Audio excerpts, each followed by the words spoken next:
We're live, Jay. Oh, shit. Nobody's here yet, but No? doesn't look like. Well, see, you can see the numbers up here, 0, 0. How the hell do you even see that? I don't know. I don't even know if that's how accurate that is. So I still got Ty Siegel on my phone. I gotta switch over and go to the stream. You're on the delay. Well, dude, I can keep up with the comments here. I gotta shut that off. The delay is too much. Or if you can mute it if you wanted to. I did. How do you, I want to, like, be able to do the chat without the video. I don't know. You can do that. Maybe I can just give you a piece of tape. Yo, John, what's going on? Twin, what's up, man? Look who we got over here. What's up, dudes? We're just getting this set up real quick, so welcome. The stream health is good. Jay's looking good. We got the thumbnail. All right, see, I have this. Yo, what's up, Mario? How you doing? And then I can just pop this out. Pop out. So, as you all know, it's Mike from 424recording.com. I'm here with my cohort, comrade, Jay Andersen, the wizard, a.k.a. the Wizard of Operation Audio.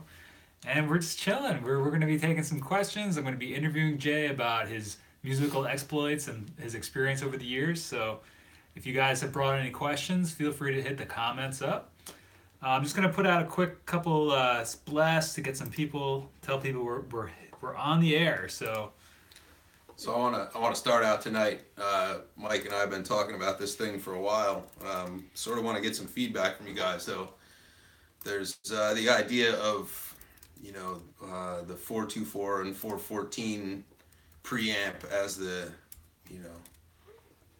sort of a new and be-all, end-all distortion for guitar. So we've been sort of doing the job costing and whatnot on producing that box with our flavor and sort of, the 424 brand on it. So if you guys have any interest in that, either hit us in the live chat to express that, or maybe we'll start a forum post and we can just I could do that right now as we're doing sort of discuss that, because it is something that's sort of making its way towards the front burner, and we probably do a Kickstarter type pre-sale sort of thing to generate the upfront revenue. And obviously you guys would be exposed to a prototype exclusively on the stream to experience that sound. But if you're a 4-track user, you know what that sound is already pretty much. Yeah, and I did that video about cranking the preamps to get that distortion. So that's what we're kind of be looking to do, is emulate the distortion circuit of the 4-track to make and build that into a pedal. That's what our idea is at this point. So any of you guys are interested in that, like Jay said, hit us up in the comments. You can email me at 424recording.com. We're definitely going to make a forum post about it as well. So the other side of that, not to jump in and cut you short, I'm probably no way. I gotta do some stuff on this end. The other option there is to add some sort of input transformer and turn it into a small standalone, like a single barrel mic preamp for users that do have a DAW system but still want that 4-track flavor without having to drag that machine everywhere they go. That would allow you to use it in a live setting, so you could plug it into the PA at a venue or whatever. Yeah, you said plug it right into the DAW? You could plug it right into the DAW, right into your, A to D, and, but you could also feed it to front of house so that you'd have that grainy-ass Tascam, distortion goodness basically in your pocket everywhere you went. Yeah, that's because I was talking to Jay about this, I guess, like a couple of months ago, right? And I was saying, I wish I had this thing in a pedal format. I feel like we've been talking about this for about 1,000 years. Only now is it, is the time feeling like it's right to sort of strike. So for sure. Well, because you were saying last night on the chat that weren't you messing around with your 414 and you said you used it as a distortion pedal? I did. Yeah. I did, in fact, and Tell us a little bit about that. I brought that exact 414 with me today. It's powered up and everything. We're listening to some bagpipe demos that the previous owner had left in it on the cassette.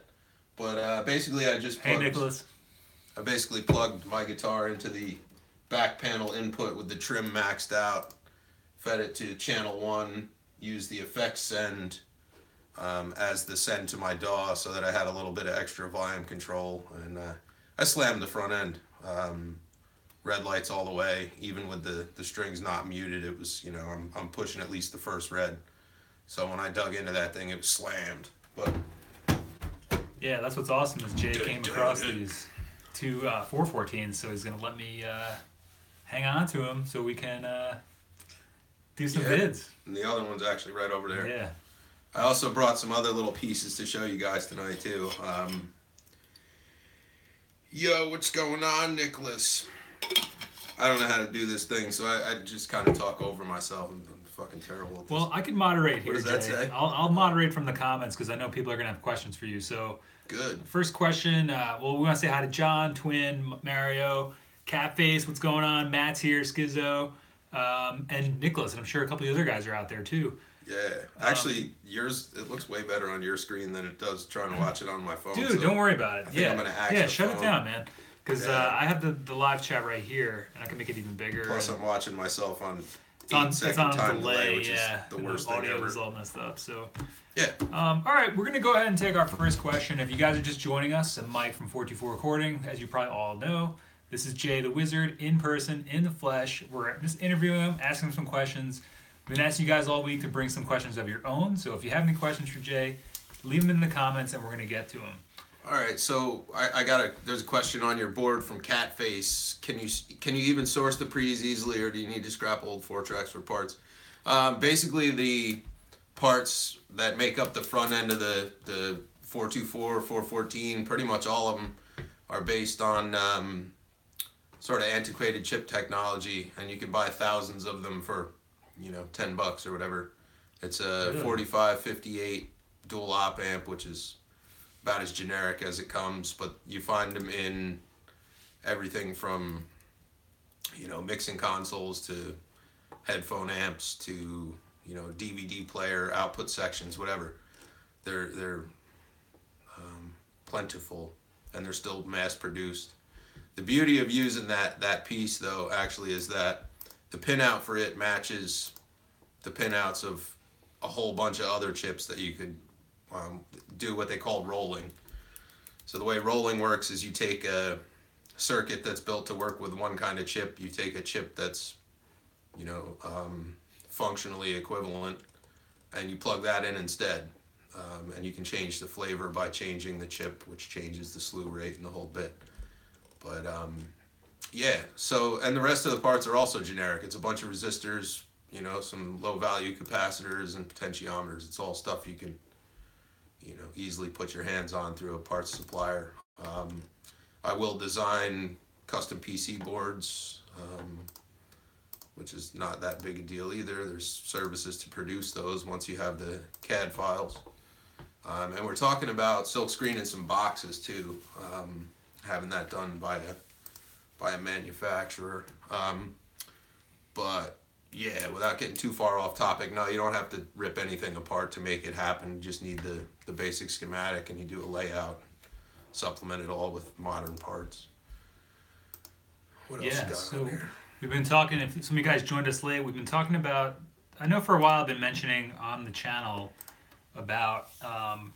Catface again. Can you run the pre into a 424 to stack it? I don't see why not. I mean, the distortion that you would get, the more gain you stack, the closer you get to square wave. And once you hit square wave, your AC signal basically becomes a DC signal, and it'll be the fuzziest fuzz thing that ever fuzzed. But you could. There's no reason you can't. It should work. We got Matt's curious about different noise reduction types and compatibility. Do you know anything about those? I hate noise reduction. But more specifically, the different revisions of, let's say, Dolby apply different curves to the noise reduction. But I'm not a huge fan of that unless it's the only option. It's a good way to kill high end. We got yesterday I kind of jokingly mentioned that we were talking about building our own 4-track. What do you? No, no, no, no, no, no, no, no, See, no. that's what John's saying here. He's like, you guys are gonna have to do it. No Well, I mean, problem. the idea of it is simple enough, but the Yeah. building the transport and stuff is not. But yeah, it's a matter of trying to source if anybody even still makes that stuff. Well, it would be easy enough to have some Chinese manufacturing house knock it out for you, but you have So, to do the mechanical engineering on it to make it yeah, work, and that's probably well beyond what we can, yeah. what's feasible. We won't rule it out 100%, but it's gonna be tricky. We're starting with the pedal. We're starting with the pedal.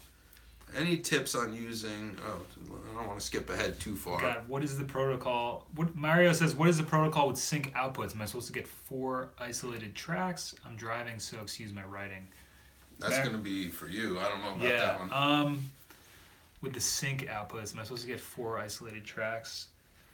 Are you talking about the outs that are just the for each individual channel, Mario? I think you just need to clarify. And I would say we definitely don't condone driving and typing Definitely not. or watching this. So I will definitely get back to you in the future, Mario, if you want to email me later.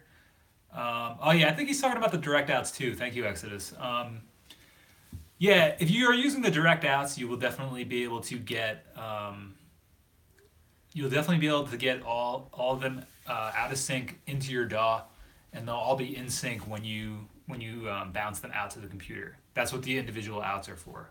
If you're talking about the syncing them, I'm not sure. I haven't really messed with that much at this point. So, but I could surely look into it. All right, so Nicholas is asking about hardware compression. I like to have a hardware compressor, at least one available on pretty much any session I do. It doesn't matter what the recording media is. Even into the DAW sometimes if you have a wild vocalist or if you want the effect of, a smashed sound, it can be cool. Generally, when I'm tracking with a compressor, I don't want to hear it, so I would set it very gentle and try to keep it in the background just to catch heavy peaks. But going to cassette on the 4-track, part of the charm is the distortion and the compression when you run out of headroom. So I think you just have to sort of play with that to taste. So gain staging, can you expand upon that, Exodus? Are we talking gain staging with the pedal into the recorder? If you mean gain staging that pedal idea into the recorder, you could either carefully gain stage it or you could just hammer one into the other one. I don't think it really, I think the result in the end will be the same because the headroom is so limited on, the cassette machine and thereby the design into the pedal that, you're going to be sort of just working on different avenues of distortion depending on how you stage your gains going in. But if it were me, I would split sort of the difference between the two, half gain on each channel to try to keep the noise somewhat reasonable going in with all that gain happening, especially on high Z lines. But hopefully that answers that. I was just looking at that. It looks like Exodus was referring in regard to. So maybe in regard to defeating the noise floor. Can you talk a little bit about that? Because you're familiar with like analog tape recording where there's that noise floor, a certain amount of noise that you're trying to reach above the threshold, so that when you don't use okay. Yeah, when it comes to tape, I would certainly do control my noise the best I can with with gain staging, watching your gains going in and how you're stacking things. Too much gain in any one stage is going to yield extra noise, without a doubt.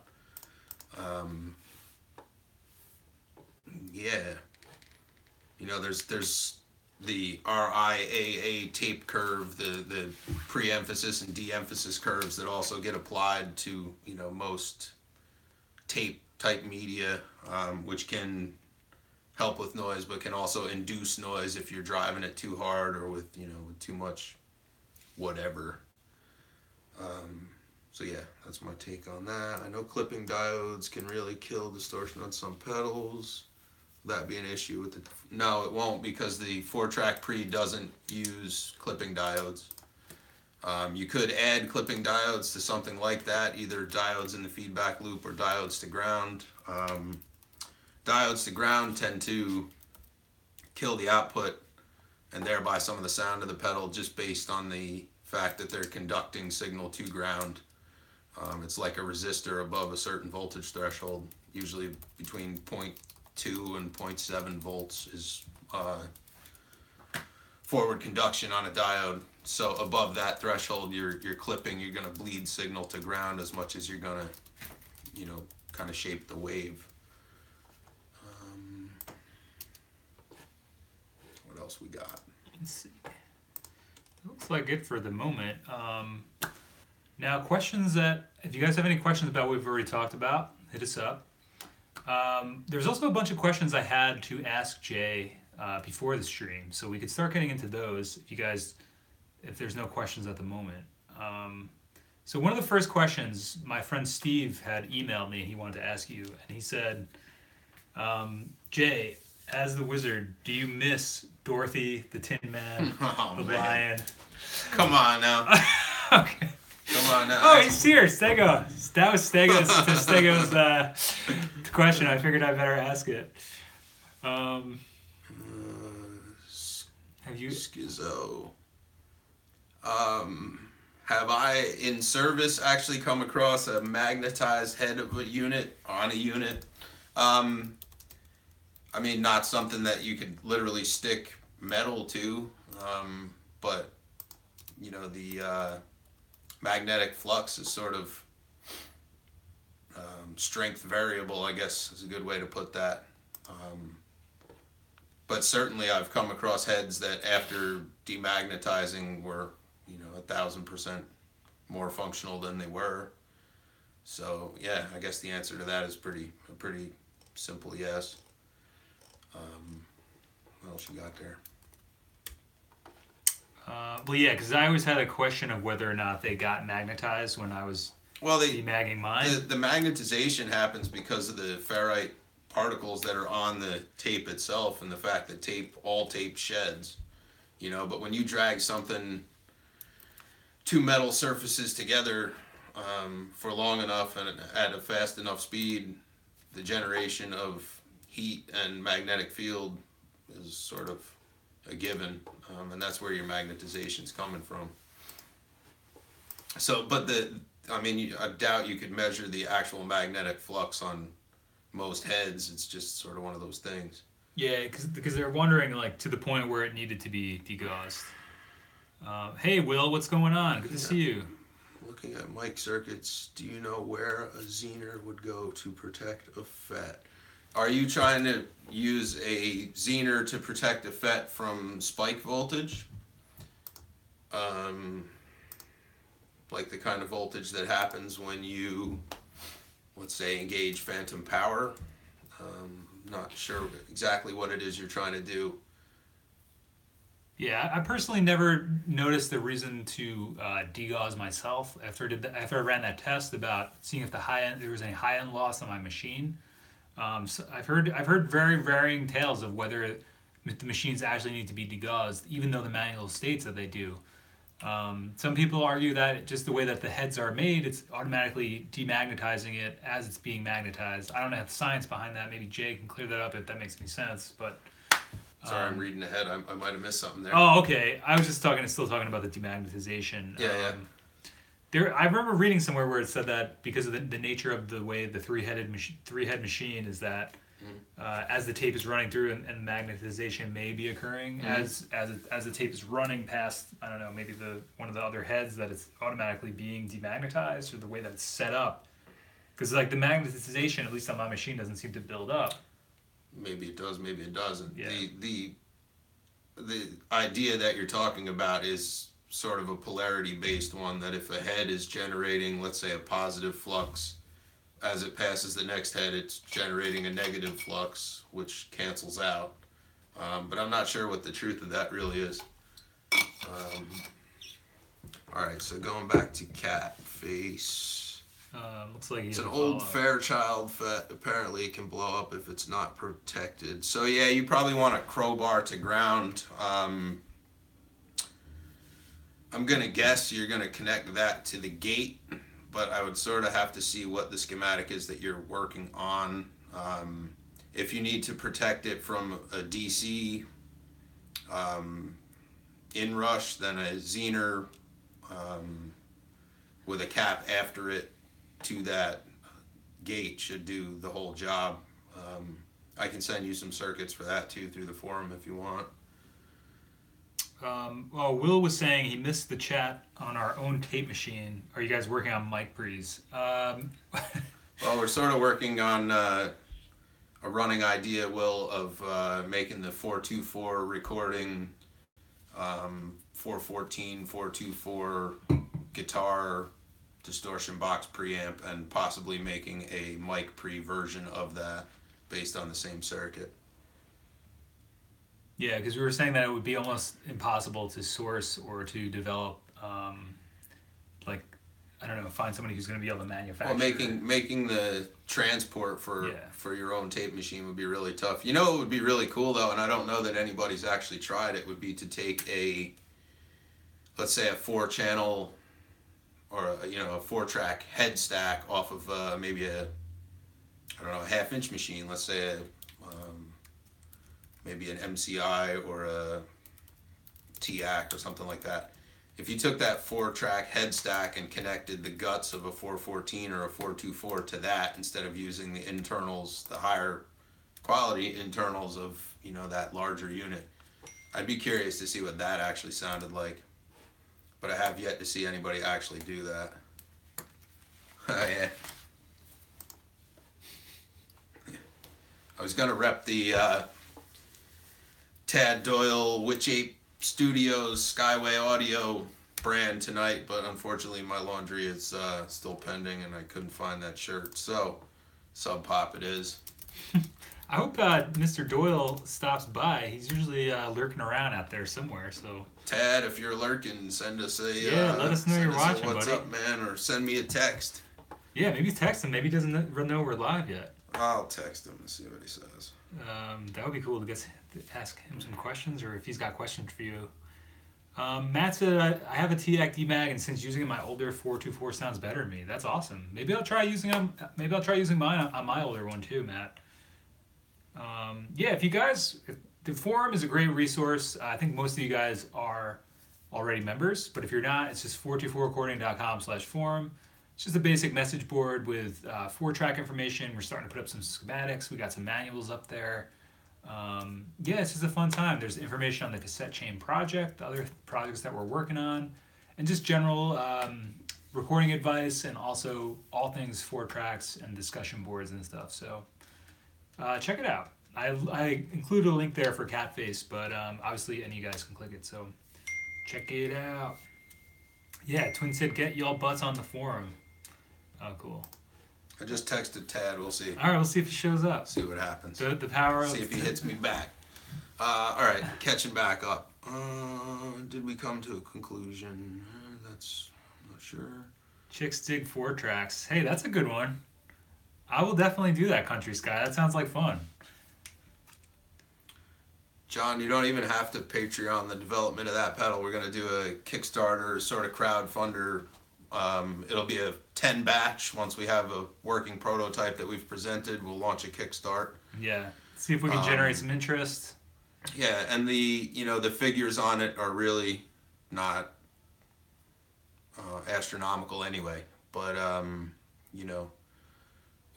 the anticipated retail of somewhere around $125 is something for everybody to sort of be thinking about. But we'll talk Probably a lot plus more. shipping. Well, plus shipping, and if you're international, we'll work something out to make that happen too. What? Mario, did you really just get pulled over? Oh, dude, Mario, I hope that wasn't because of us, man. Balls. All right, let's see. Country Sky. Wait, John, if you want to still support the Patreon, hit it up. Used to record a lot on my test cam. Just picked up a 244. Cool. Let's hope the cop has a 424. I am drunk though. Oh, Oh man, that ain't good. yeah. Oh, that's right, John. That I'm ain't good. sorry, I forgot. Oh boy.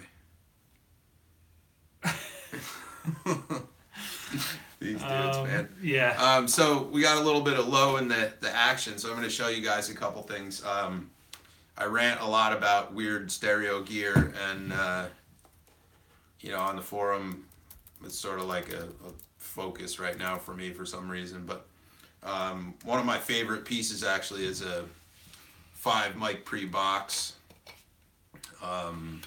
Made by Duquesne, I guess, in probably the early 70s or maybe even late 60s. I'm not totally sure. It's the 2A75B. So I have 2 of those units. One of those is in the studio. I use it all the time for toms. I've been using it a lot lately for vocals in conjunction with a DBX compressor.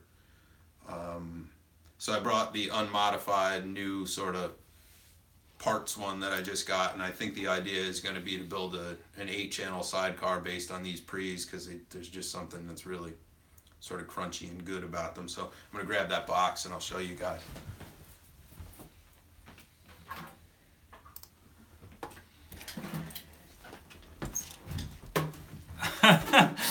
Mario, I hope you make bail, brother. So this is This is a 2A75B. It's missing its knobs because it came with broken knobs, which is what makes it a parts unit in the first place. I'm going to put this down because it's heavy. So that's 5 channels of full discrete mic preamplification, and it was meant to be sort of a center unit for a PA, but if you split the outputs in the right way and use it to drive your front end, there's some really great sounds in that thing, and you can get them for cheap when you can find them. I think I have probably about $100 in the 2 that I own at this point. And yeah, so that's that piece. And then the other one I've been going on about is the Radio Shack reverb. So I just got another one of those today. Making a sidecar? Did you say you're making a sidecar? Yeah, making a sidecar. He says, Exodus said, what is that thing? So this, in my hand, is a realistic 422108 stereo reverberator, which is actually more like a delay pedal. And I've posted about this on the forum. I just brought it down so everybody could sort of see the scale of it. It's a great size. Pretty basic unit, RCA's in and out. Here's the front panel, a little clearer, hopefully.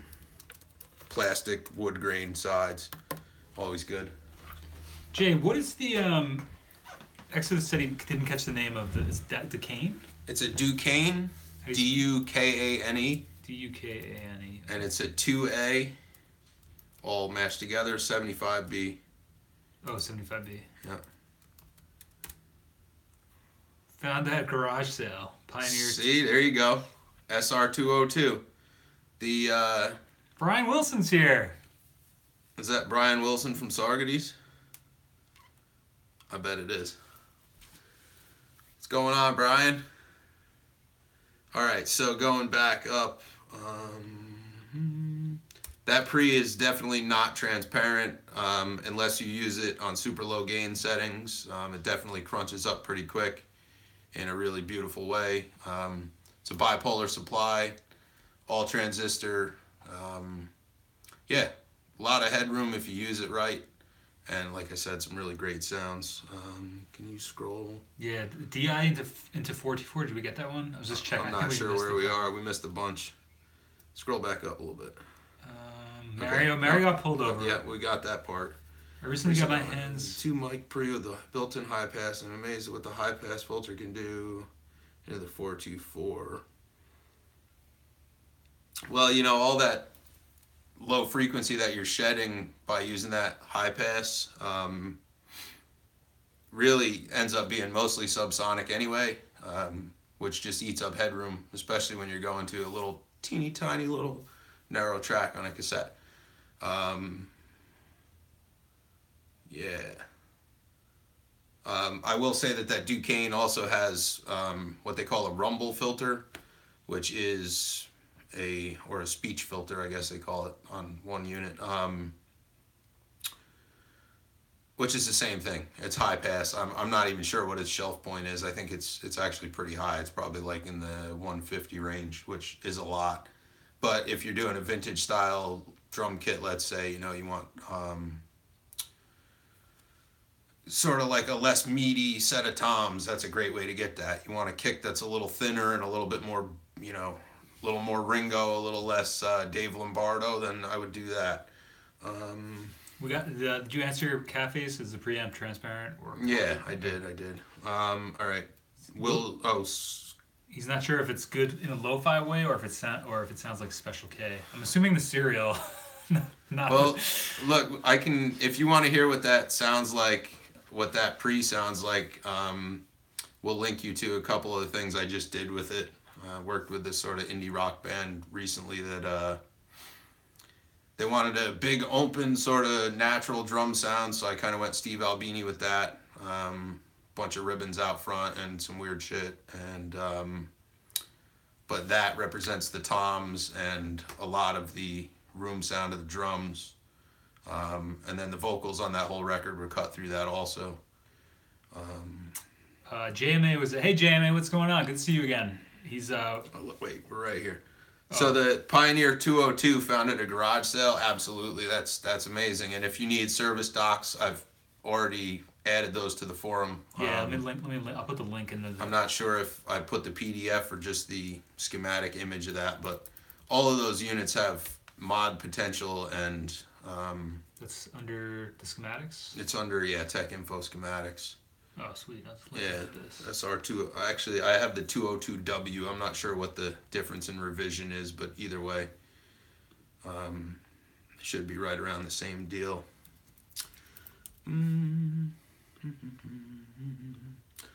How does it generate delay? The Realistic generates delay via by a Bucket Brigade device, yes.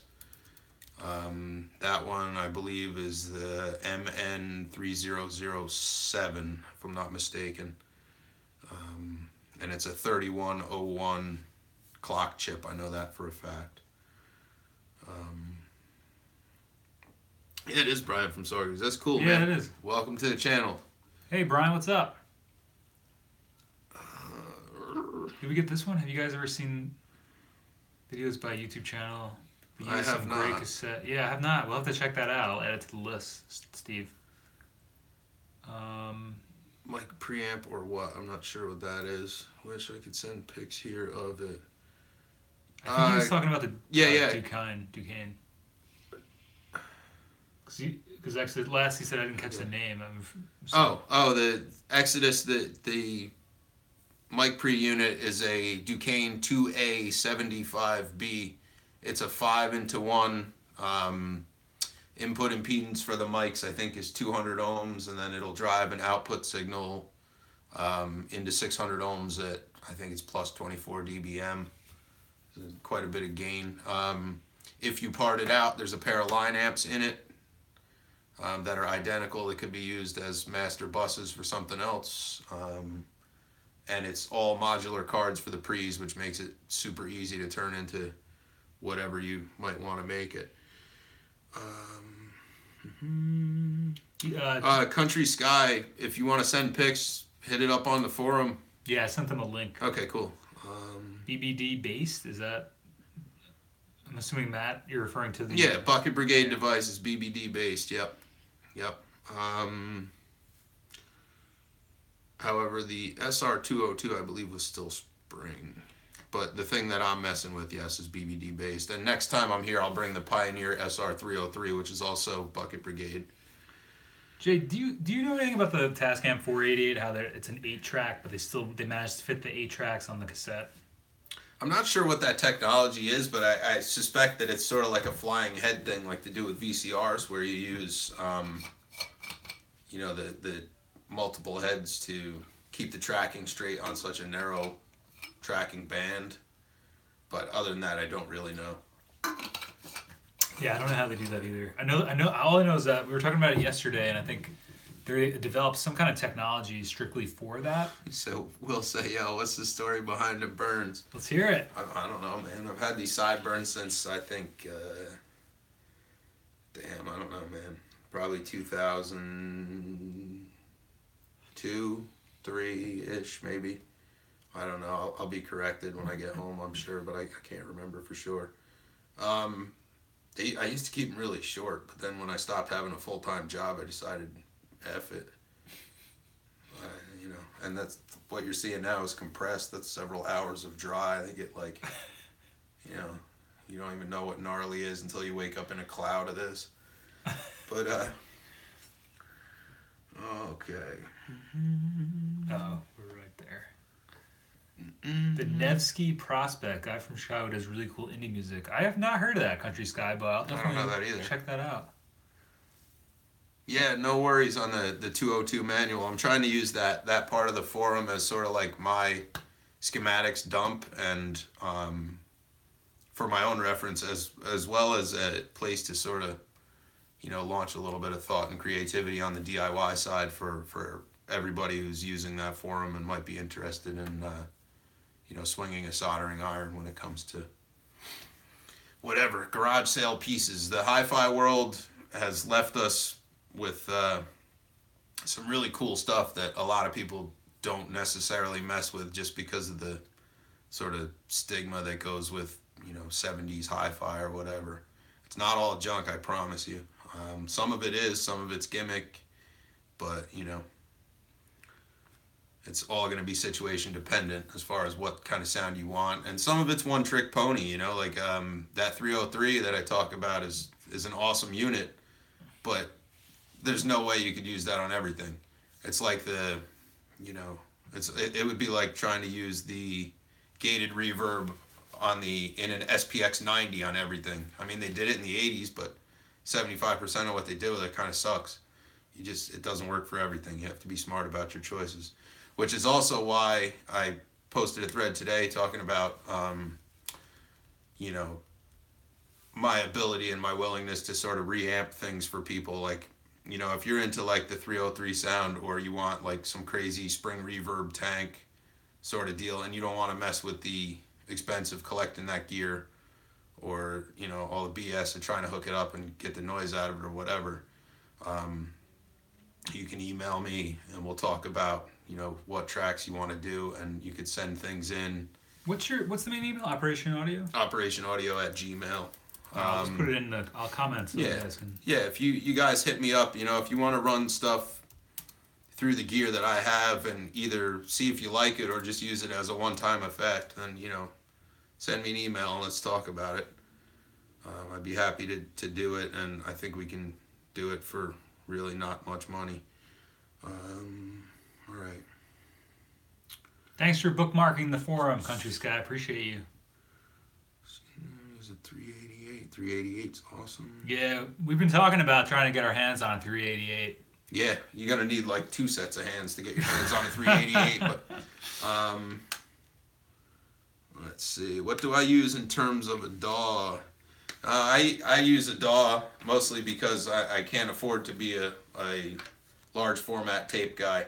You know, I would love to have a 8 or a 16 or a 24 track, some giant machine, but my financial means are limited just like everybody else's, so it's sort of like out of my bounds at this point. So yeah, I use a DAW for basically everything, you know, when it comes to clients. Logic, right?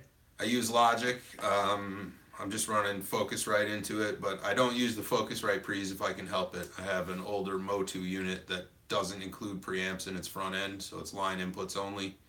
You get rid of a whole bunch of buffer stages ahead of the A to D conversion, which gives you more of the sound of the gear that's plugging in and the signals that are being fed to that, instead of coloring it with an extra stage of preamp and buffer for no reason. So pretty much everything I record runs through the Motu 2408 MK2, and that's clocked and chained light pipe, the ADAT TOS link, into my Focusrite, which is sort of the nerve center that converts it all to Firewire, makes it happen. That's going into an iMac. I got 16 ins and 16 outs, plus the left right for the monitor. Yeah, and I I have it all rigged up with a patch bay, so I can send pretty much anything I want, pretty much anywhere I need to. And be that, like I said in my post, you could do, in my place, I could run things out into the room and just make it, print you room sounds. I could fire my PA at a trash can and, create sounds that way, whatever you want. I mean, it's all doable and it's easy. All right.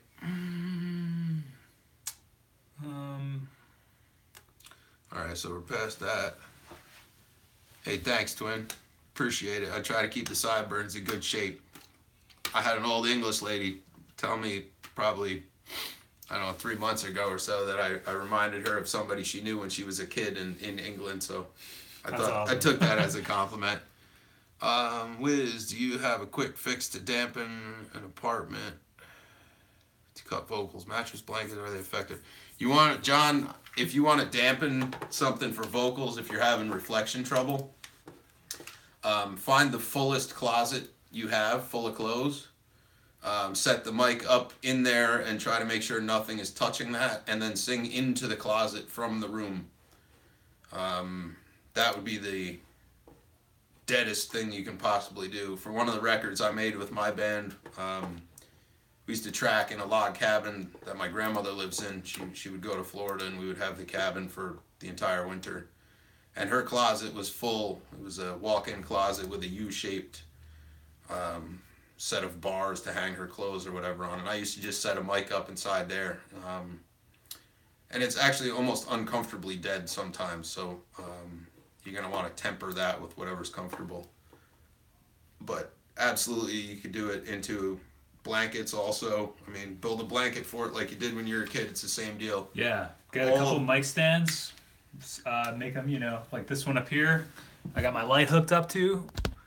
Make a couple like that. If you got a couple extra mic stands, and go from there. You also could do, if you have like a bifold door in your house someplace, you could hang the blanket over that. You could do it with towels. There's a million ways, but what you're really trying to do in that instance is to kill not only the room reflections, but the early reflections that come from offside of the mic and whatever with your vocal. And most of that stuff is happening in the higher frequency anyway, so you don't really even necessarily need like a giant heavy blanket to do it. I mean, you could probably do it with towels if you're creative or whatever.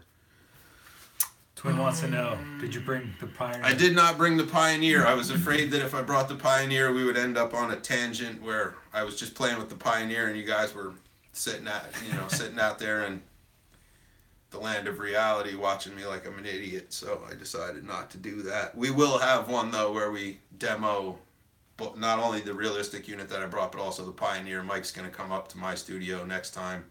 We're going to do a stream on that so I can sort of show you in real time what it's like when you loop out to that and bring it back, and we'll do the demo on the spring reverb tank driver then too, and we'll talk about some more things like that in that episode. But I want to we decided jointly to keep it sort of specific, or to make it into a specific episode. Yeah. Country Sky's talking about how he picked up a Refurb 244 and stocked up on Maxwell high bias Type 2s. Nice. They're fetching some cash these days, 6 per tape.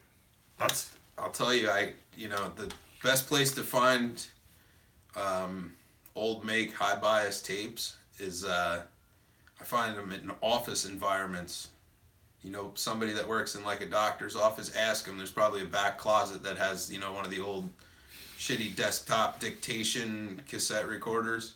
There's always a brick of tapes hiding out in those offices. I don't know why that is, but all the tapes that I have at home came from situations just like that. And usually you get them for nothing because everybody wants to get rid of it because it's junk. Yeah. So you got to root them out. But yeah, awesome. Schizo, yeah, definitely like the vocal isolation technique, man. Blankets or you can do it with egg carton mattress foam too. I mean, that's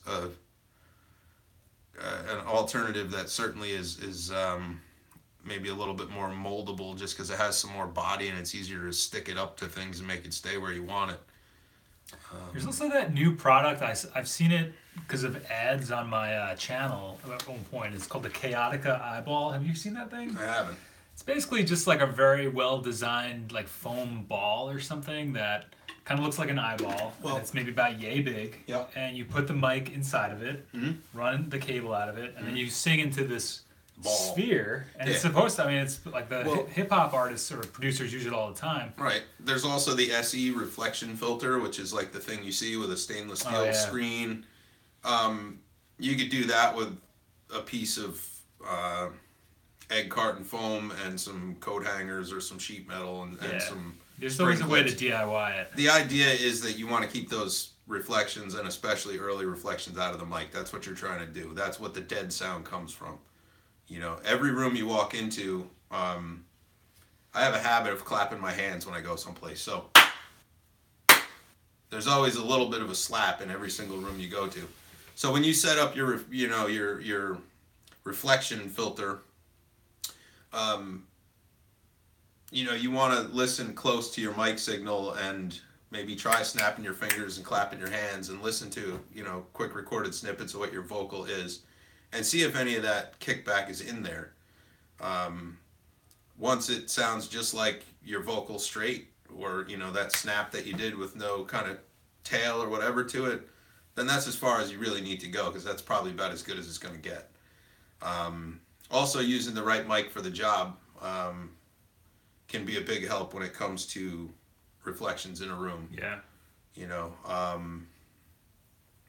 If you're not so worried about reflections from the room, then an Omni mic or a figure 8 mic actually will accentuate the room reflections in a cool way sometimes. But, it depends on the pickup pattern, right? Yeah, and if you have a super live room, but you want to keep that vocal somewhat isolated, then you need to be looking towards unidirectional stuff, and in between that is all the cardioids, which are pretty much traditional and standard for vocal reproduction anyway. Did we get the SPX 90 question? We were just talking about that because I actually have an SPX 90 sitting down over here that I accidentally borrowed / stole from my buddy. So the SPX 90, actually I have one in the rack at the studio. It had been something that we talked about forever, and one day my bass player came in and he surprised you with it, right? yeah, he showed up with one. He was like, "Yeah, I got this because I want to, I want to be able to use it on our next record. So here it is." And it's, I use it on drums a lot. I actually tend to like there's a vocal plate setting, I forget what number it is, that tends to be really killer on like room mics, and I use underhead mics a lot, and it really livens them up nice. Yeah, also that I've been meaning to do a video on it. That's why I wanted to grab Chris's SPX 90, the one I accidentally sold, because there's an article somewhere online about how they got the Flaming Lips drum sound, I think, for Clouds Taste Metallic, and I believe they accidentally overdriven the pre's in the SPX 90 because they were bypassing the reverb. So that's something I've been wanting to try to do. It'll is a crisp video right of up. that. Sure. Is that Dave?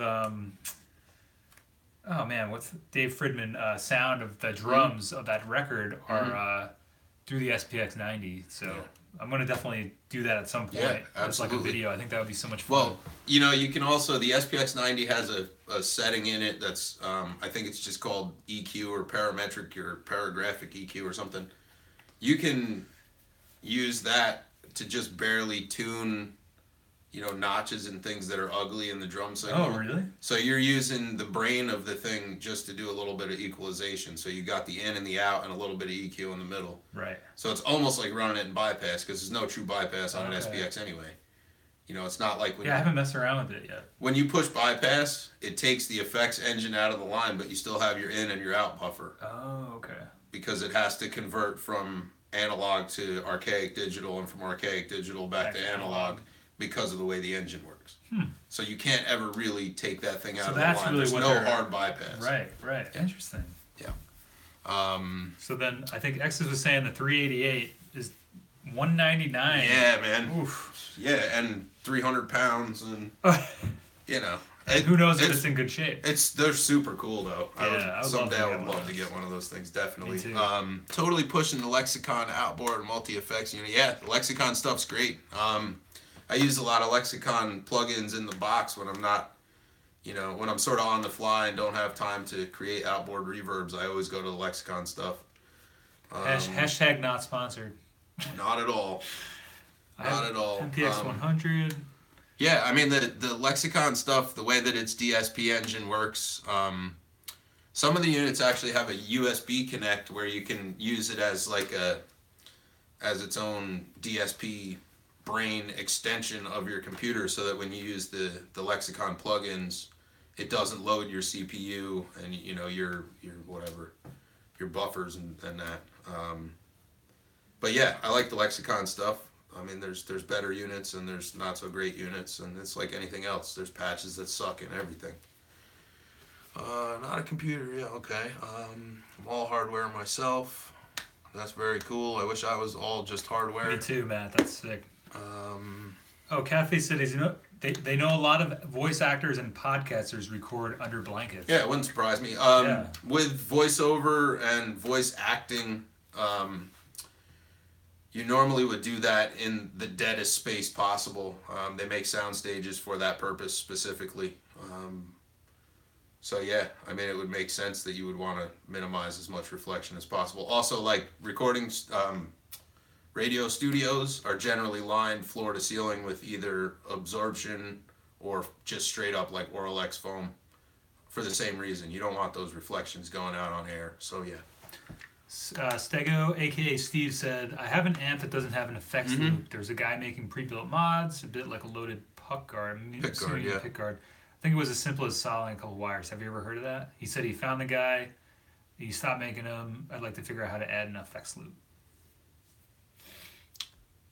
Is that, he says he has an amp that doesn't have one. Is that possible? Well, yeah. I mean, there's a lot of amps that don't have effects loops. So what you're talking about, the pre-built mods thing, is going to be a board. It'll either be tube or IC buffered. So the connections would be, generally that breaks the signal before the phase inverter, but after the last gain stage. It's got to be buffered though, or you will kill the tone of your amp in a hurry. It'll be a matter of tapping voltage probably off of the heater supply, so you're looking at breaking one connection and then making 4 connections total, not to mention any external jacks or whatever. I assume it's all on a board. But I mean, it's, there's legit ways to do that with kits, definitely, and some of the reviews are really good on that. So it would depend on what the amp is. You can hit me on the forum if you want to talk about that, because I could find your schematic most likely, and we could talk about where that goes and what would be the best option if you want. Yeah, and I believe Stego's out there. So Stego, hit Jay up on the forum, or you can email him at operationaudio@gmail.com. And I left the link way back up in the thread. Way back up in the live chat of the email, of Jay's email. What is my main instrument? I don't know that I have a main instrument. I started out playing guitar when I was a kid. When I was 15 or 16, I started playing drums because we could never find drummers as a whole. I think there were like 6 of us and everybody played guitar, but nobody could swing a stick. I don't know. It's like the saddest, the most ridiculous thing you ever saw. 6 guitar players in one room playing the same song. It's horrible. Like Leonard Skinner, but like the special ed edition. Oh, I think I just saw this. Oh, there's Tad. Yo, what's up, Tad? Tad Doyle. You nerds are doing this wrong. What? What? Yeah, we're like, over? No, we're still going. Where you at, man? Oh, did we miss him? Either that or he got a drop out and it went away. Oh, maybe. How's the stream tonight? Are we doing all right in terms of the quality? Anybody dropping out or anything? Well, Tad says hi to everyone anyway. Oh, cool. And, okay, so where were we? Let's pick this back up. I'm getting, way behind, I feel like. All right, so Exodus said if you have a big room with carbon dynamic mic, you can do the same thing getting far away from your walls. Absolutely. You're using the nulls of the mic to do the same isolation trick. But, there's no substitute for a completely dead room if you want a completely dead vocal.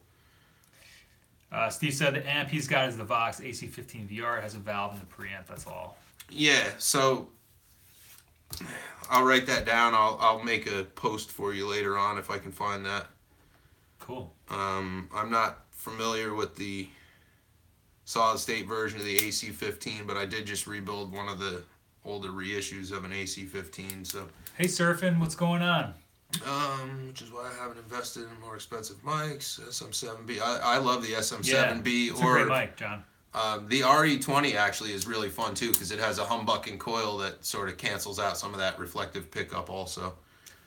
This was in reference before to your tape, where you can find tapes.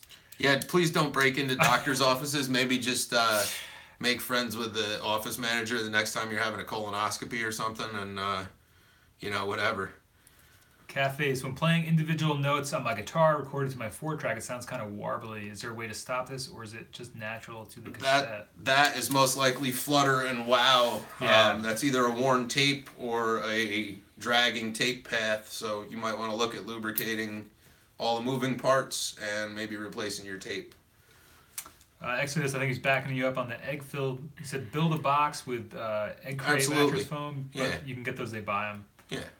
Twin said, I deliver food to a lot of offices. I'm going to have to start asking for tapes. Yeah, you should. Yeah, maybe tapes instead of a tip, dude. I'm not kidding. I have I've gotten a bunch of tapes and actually I've gotten a couple of those desktop dictation mono cassette machines the same way from people who work in those sort of environments. So Exodus was just saying that it's probably your cassette cafes, not the 4-track. Yeah, most likely the cassette. But if a new cassette doesn't prove out, then look at lubricating the all the moving parts within the transport itself. I can see. Thank you guys so much for helping cafes out. I think they might be answering stuff like way ahead. Is that the MBV glide guitar box? Reverse echo type stuff? Yeah, I'm not sure. Yeah, that's what Kevin Shields used. That's why I got. Well, Kevin Shields was running not only the SPX 90 but also the I think it was the Alesis MIDI Verb 2. There's a couple presets that he was known for with that. I would not go for that Alesis unit. I have one that's been on permanent loan for a while, but it almost never gets connected to anything. It just doesn't have the adjustability and the wow factor of a lot of the other things. Yeah, the 388s are 2,000. Yep. That's crazy. Right here, if it doesn't have true bypass, it has analog bypass, but it cuts it. I think that's when we were talking about the... yeah, so we're way behind. We should skip. Hey, Andrew, what's up? Lexicon 500. Well, we can start at the bottom and try to go back. I don't think that's going to work at all. Yeah, we're almost there. All right, so right here. So yeah, we talked about the bypass of the SPX 90. Yeah, Country Sky picked up a 500. It says, but it cuts a good bit of treble when you bypass it with an instrument level signal. Yeah, I'm sure it does. There's an impedance mismatch there, JMA. That's most likely accounting for that. It's loading your pickup. Almost picked up. It looks good. Yeah, 500's cool. The TC should be pretty neat too. Only 100. Yeah. You guys know about the M100 at all? Is that another reverb? It's a TC. Oh. I don't know that one specifically, but I've used the TC Electronics M1 and the M1 Plus for a long time in live sound, and both of those are great units. So if that M100 is a scaled back version of that or some derivative of it, I'm all for it. The TC stuff is great. Twin reverbs right underneath that. I had bad experiences with them. I don't know, man. Like I've mixed some pretty rad venues all around the U.S. and Canada, and everybody's leaning on TC boxes in the better built spaces, man. And there's a reason for that. JMA said he had made a mod for the SPX that retains treble, but also adds treble so when the effect is activated, which I didn't like, so I undid it. Yeah, I haven't looked enough into the SPX to sort of judge that, but yeah, I mean I'm guessing what you did to mod that is probably a bleed cap across the in and out of some kind, or I don't know, from in buffer to out buffer or something like that. Well, Tat said WTF over. We're still here, buddy. We're cranking this out. Throwing pens. Gotcha. Oh, there, he's back though. Oh yeah, he said the stream looks great. Thanks, Tad. Yeah, man. Thank you. Good to see your hairy faces. Mr. Doyle, I got your microphones, Mr. Doyle. I am looking for some time, and I will make the. Queen City Tapes. Oh yeah, Queen City Tapes. Yeah, What's TJ's going in the house. on? Yeah, I'm doing the conversions to XLR on your CB mics, and I'll be in touch about that shortly. We got to talk about the mounts and how we want to do it, but I do have those in hand, and I am working on it. Bill Jim, what's going on? Good to see you. He said his brain gets digitally fucked when I have my headphones plugged into my digital Tascam. I get disoriented and irritated. It doesn't happen when I'm plugged into my analog 4-track. Am I the only one? It's got to be the electrofluorescents that are coming out of the displays. They're going and things. straight into your brain. Yeah, it's terrible stuff. Radiation and all kinds of weird waves, and you don't want that. You don't want that. SPX has a cool drive sound to guitar and bypass with the gain knob turned up. I'm sure it does. I usually that's the flaming lips sound, I think. But I drive my SPX hard when I'm using it as an outboard anyway. You know, right? You hit the first clip light. That's usually awesome on drums because it breaks up just enough going into the engine to add a little bit of edge and a little bit of extra color. Because the SPX, some of the presets in it actually can be a little bit sort of on the. I hate to use the word sterile, but there's something about them that's not exactly warm. So if you can warm it up by adding that little bit of distortion or harmonic distortion, depending on what you're hitting it with, then yeah, I'm all for that. Surfing on brainwaves. I almost missed it. Yeah, miss it. We're gonna be here in a minute. Yeah, we're here. Stream looks good. Awesome. Crystal clear. Cool. Good price for the Lexicon. $115 plus shipping. I'm sure it probably is. Any kind of outboard reverb delay thing that's actually meant for studio use, man. Like that stuff, you can pay an arm and a leg for that. Wait, what? Tad, how about breaking into the doctor's offices and lubing up? Yeah, bring your 424. Make sure it's properly greased. Sure. Put down some of that paper first, like that butcher's paper That's they make right. you sit your It comes ass out on. of the roll. Yeah, it's super comfortable. I love that. That's my favorite thing. Which you can definitely do at your local nursing home. Any unusual effects sends in relation to what, Noah? Yeah, Noah, please clarify. Dan Electro made a cool reverse delay pedal. Dan Electro, those like the corned beef reverb and all those things, whatever they're called. Some of those are actually pretty tasty. Although you can, it can be said that they're not the highest quality effects in build or in effect itself. Right. There's definitely some cool stuff. Yeah, like what's some like weird stuff you can think of to do. Mm-hmm. There's the Digitakt digital reverb guitar pedal that has a reverse reverb. The Digitakt digital delay, actually, I don't know what its number is, also did a really cool reverse that tracked very well. It's a silver pedal, but I don't know, it's probably like 2003, 4, 5-ish issue. Twin said Dan Electro made a cool reverse delay pedal, which I'm not sure which one that is. Is that one of the like sandwich, the ones named after like? I'm sure it probably is. Yeah, probably. Overdubbing with 2 dictaphones, yeah, awesome. Wait, what is this? Anyone ever see that movie Brad Pitt is in where it starts out showing him drunk and swearing and recording acoustic in a bathroom? No, I haven't seen that either. Is, Queen City. Queen City actually is TJ. He runs a small tape label out of Poughkeepsie, TJ? Poughkeepsie, New York, which is, from where we're sitting right now, about, 20 minutes away. And he actually released my band's last album, Record, and I think he's done stuff for you too, right? Yeah, we did the comp with TJ. That was awesome. Check it. Queen City Tapes, I think, is right. QueenCityTapes.bandcamp.com? I believe so. And you can definitely find him on